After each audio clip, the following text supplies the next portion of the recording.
Com o presidente e sócio fundador da Sinflex, Ricardo Jamil Rajá, que está aqui com a gente. Olá, tudo bem? Boa tarde. Boa tarde, Luciana. Boa tarde aos seus ouvintes. Eu gostaria que o senhor explicasse um pouquinho para a gente sobre a história da Sinflex. Bom, a Sinflex nasceu de um pensamento dos anos 90, que a gente, quando introduziu essa embalagem, a embalagem defensiva no Brasil, essa embalagem com barreira e sem barreira, surgiu a necessidade e o cuidado do que fazer com essa embalagem pós-uso. Porque como era uma embalagem muito boa, muito atraente, a gente via que ela tinha um segundo e um terceiro uso nas propriedades agrícolas, e que isso era um risco muito grande para o agricultor. Daí surgiu esse pensamento e essa necessidade de destinação adequada.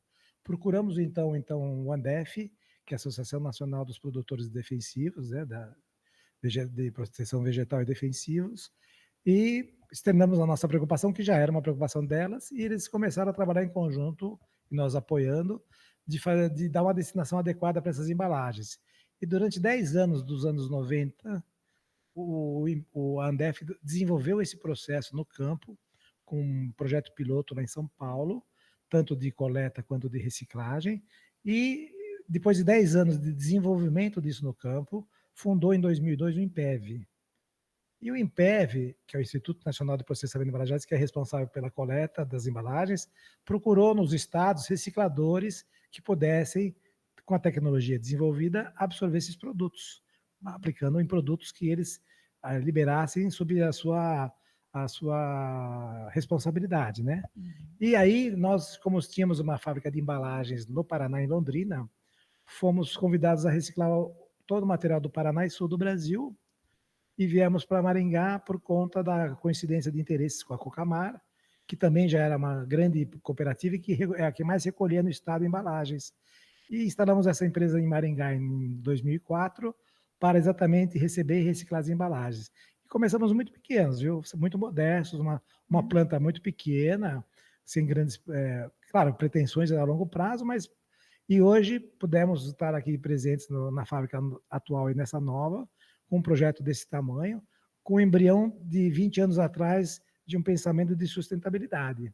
Então, esse é um verdadeiro caso de que pensar em sustentabilidade tem futuro e dá futuro. Quer dizer que o senhor lá atrás, primeiramente, trabalhava com embalagem, aí viu, visualizou que a embalagem, o futuro seria a reciclagem, né? Reciclagem, E exatamente. começou a trabalhar com reciclagem daí. E começamos a até trabalhar com então. reciclagem já em 2004. Nos anos 90 já fazíamos a nossa própria reciclagem interna. Apoiamos o projeto da Andef, depois INPEV, e em 2004 assumimos esse compromisso de também reciclar as embalagens que a gente produzia, porque era a sustentabilidade do nosso negócio, entendeu? E aí chegamos a ser o maior produtor de embalagens do Brasil. Depois essas nossas 4 unidades foram vendidas para um grande grupo e ficamos só com a reciclagem. E aí, desenvolvendo tecnologia de reciclagem para os produtos defensivos, hoje embalagens de óleo lubrificante, e outros resíduos, tanto domésticos quanto industriais, entendeu? E fala um pouquinho, então, mais sobre os produtos que vocês têm aqui. São produtos feitos com embalagens de defensivos agrícolas, Também, uma parte uma deles, pelo parte deles, menos. incluída de defensivos agrícolas, óleos lubrificantes e outros resíduos domésticos, né, ou de cooperativas e de outras fontes. Então, nós desenvolvemos produtos sempre com a anuência do INPEV, de que eles poderiam ser aplicados sem contato humano direto e sem ser brinquedo, embalagens de alimentos, essas coisas é proibido. Então, produtos que tivessem sempre ou dentro da construção civil, enterrados, ou nas paredes ou no concreto, entendeu? Que é um produto que você manuseia uma vez e só vai ver ele quando você demolir aquela obra de 30, 40, 50 anos. Essa que é a visão, né? São dutos São dutos eletrodutos que passam cabos elétricos. que a gente tem em casa, que a gente vê na tomada de casa, a gente vê ali Isso, aquela, tem na sua aquela parte casa. de plástico ali escondidinha. Isso, passa São esses na parede, dutos. exatamente. E também tem os dutos para média e alta tensão, onde passam os cabos de entrada das grandes empresas, dos residenciais, dos condomínios, enfim, onde a tensão já é mais alta, né? Aí você usa os dutos para cabos de maior potência. A indústria, né, como a nossa indústria, utiliza esse aqui. Depois passamos a fazer tubos pretos para telecomunicações, para aterros sanitários, mineração, indústria, irrigação, gás, saneamento, e aí também com alguns materiais virgens também, porque água, esgoto, pressão, tubulações precisam ser 100% material virgem. Aí nós não podemos aplicar esse tipo de material. Que material que é?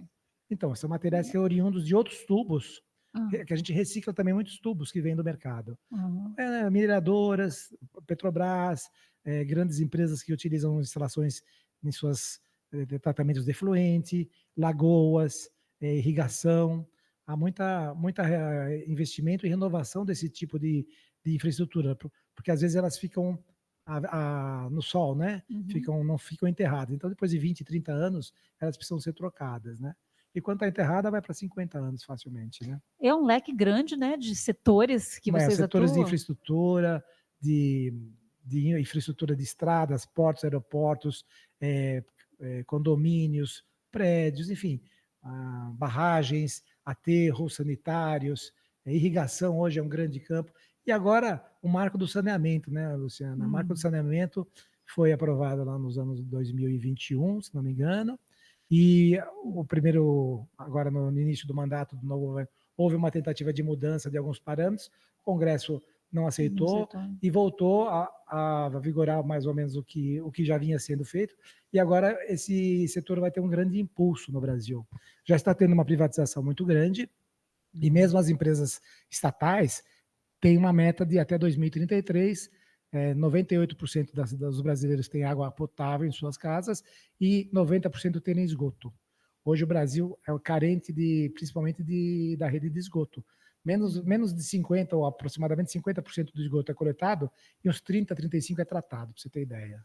Entendeu? Então, o Brasil é carente de saneamento. Ou seja, se essas obras forem executadas mesmo, né, e a estimativa é que sejam, né, muito desse material vai ser utilizado, Muito né? desse material vai ser utilizado. E a gente espera que esse seja um projeto de governo de Estado, né? Que seja realmente implantado, porque saneamento é saúde pública, se tem se não me engano, a cada R$ 1 que você aplica em saneamento, você economiza de 3 a 4 na saúde pública, né? É Uhum. menos doença, é malária, é dengue, todas as doenças que são transmissíveis através dos nossos lixos e esgotos, né? E falando em saúde, o reaproveitamento das embalagens de defensivos agrícolas também é muito saúde, né? É muita saúde no campo, Hoje é o principalmente. Dia Nacional do Campo Limpo, né? Perfeitamente. Hoje é o dia, estamos aqui comemorando o Dia Nacional do Campo Limpo, dia 18 de agosto, que é para deixar na memória das pessoas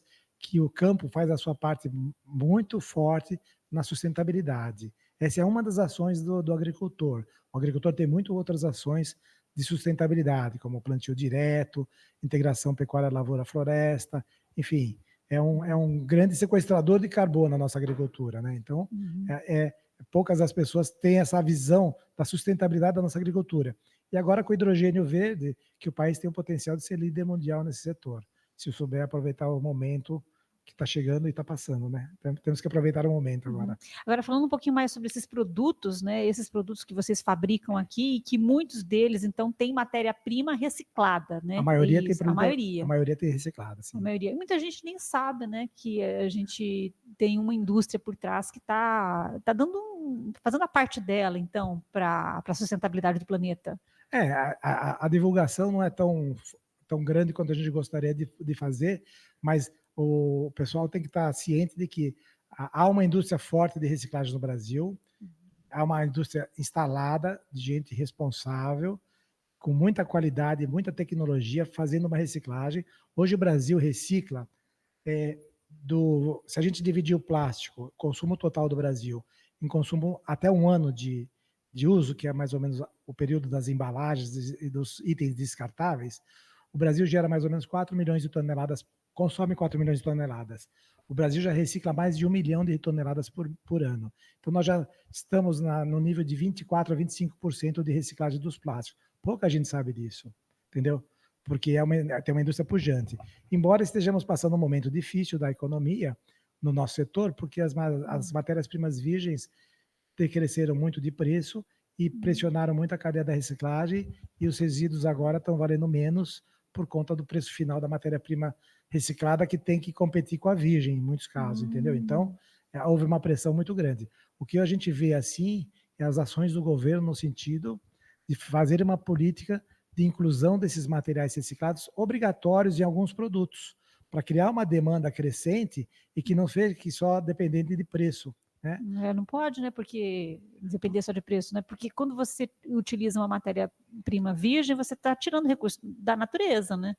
Sim, a gente tem que lembrar que a sustentabilidade, o que que é a sustentabilidade?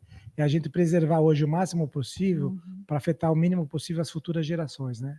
Então, assim, você tem que pensar que as matérias-primas são finitas, e o uhum, próprio nome está dizendo, elas vão se acabar um dia. Então, hoje as embalagens, os produtos têm que ser pensados na economia circular, do berço ao berço, não do berço ao túmulo, né. Tem que ser pensado, depois que eu usar esse produto, essa embalagem, como é que ela vai ser reutilizada, como é que ela vai ser reinserida no mercado e como é que eu vou reciclá-la ou reutilizá-la, né.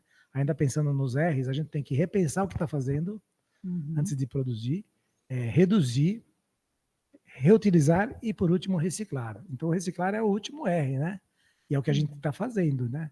Mas toda uhum. a cadeia tem que pensar os 3 R's antes aqui, para que a gente recicle melhor, mais e com mais sustentabilidade para o meio ambiente. Uhum. E em relação, além do preço, né, tem a questão dos tributos também. Em relação aos tributos, o senhor acredita que a reforma tributária também tem que pensar nessa cadeia? Muito. É um outro tema muito importante que você tocou.